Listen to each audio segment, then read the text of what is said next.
राधे राधे दोस्तों, प्रणाम।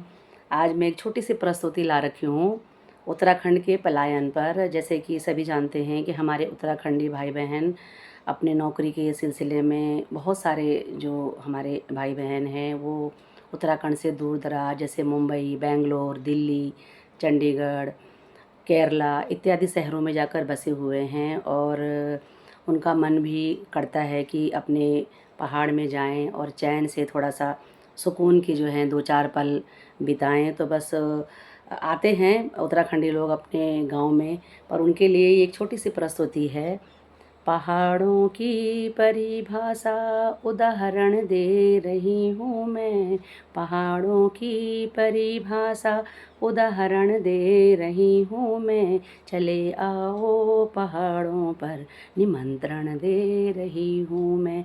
चले आओ पहाड़ों पर निमंत्रण दे रही हूँ मैं।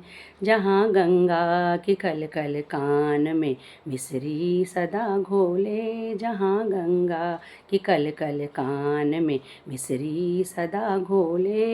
यहीं केदार काले रूप में बसते हैं स्वयं भोले। यहीं केदार काले रूप में बसते हैं स्वयं भोले।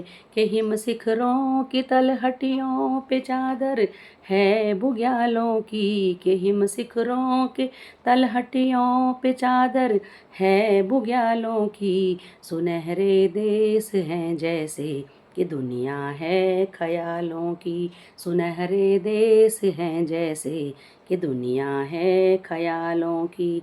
उन्हीं शिखरों उन्हीं दृश्यों का दर्पण दे रही हूँ मैं। उन्हीं शिखरों उन्हीं दृश्यों का दर्पण दे रही हूँ मैं। चले आओ पहाड़ों पर निमंत्रण दे रही हूँ मैं। चले आओ पहाड़ों पर निमंत्रण दे रही हूँ मैं। दोस्तों, ये कविता तो काफ़ी लंबी है, पर पता नहीं आप सब लोगों को ये कविता मेरी पसंद आएगी या नहीं। बस मेरे मन में आया ऐसे ही, क्योंकि जैसे कि मैं आप लोगों को हमेशा बताती हूँ अपनी वीडियो में कि मेरी जन्मभूमि तो मुंबई है, पर मैं रहने वाली उत्तराखंड टिहरी गढ़वाल से हूँ। और मतलब जब मेरा जन्म वहीं हुआ, पढ़ाई वहीं हुई, मेरी शादी भी मेरी वहीं हुई, मेरे बच्चे भी वहीं हुए। लेकिन जब मेरे हस्बैंड की नौकरी चली गई तब हम ऋषिकेश आकर बस गए। तो 2-4 साल तो मुझे बहुत बुरा लगा, मेरे बच्चों को भी बहुत बुरा लगा कि हम महानगरी से कहाँ एक छोटे से कस्बे में ऋषिकेश में आकर बस गए हैं। लेकिन जब आज मुझे यहाँ 24-25 साल हो गए हैं तो फिर मुझे ऐसा लगता है कि परमात्मा जो भी करता है हमारे साथ बहुत बढ़िया करता है। हमारी सोच से कम 10 से 20 गुना या 50 गुना ज़्यादा सोचता है हम लोगों के लिए। और आज मुझे जो है बिल्कुल पछतावा नहीं है कि मैं मुंबई की, जब मेरा जन्म हुआ था मुंबई का, और मैं यहाँ उत्तराखंड में क्यों आई। मतलब मुझे लगता है कि शायद अगर मैं और पहले आ जाती तो पता नहीं और भी हम कुछ अच्छा कर सकते थे। तो बस मैं यही बोलना चाहूँगी कि जो हमारे भाई लोग हैं, बहुत सारों की नौकरियां चली जाती हैं, लेकिन फिर भी बड़े बड़े शहरों में संघर्ष करते रहते हैं कि नहीं, हम यहाँ शुरू से ही काम कर रहे हैं तो हमें यहीं काम करना है। ऐसा कुछ नहीं है अपने उत्तराखंड में। उत्तराखंड भी एक काफ़ी बड़ा शहर है अपने आप में।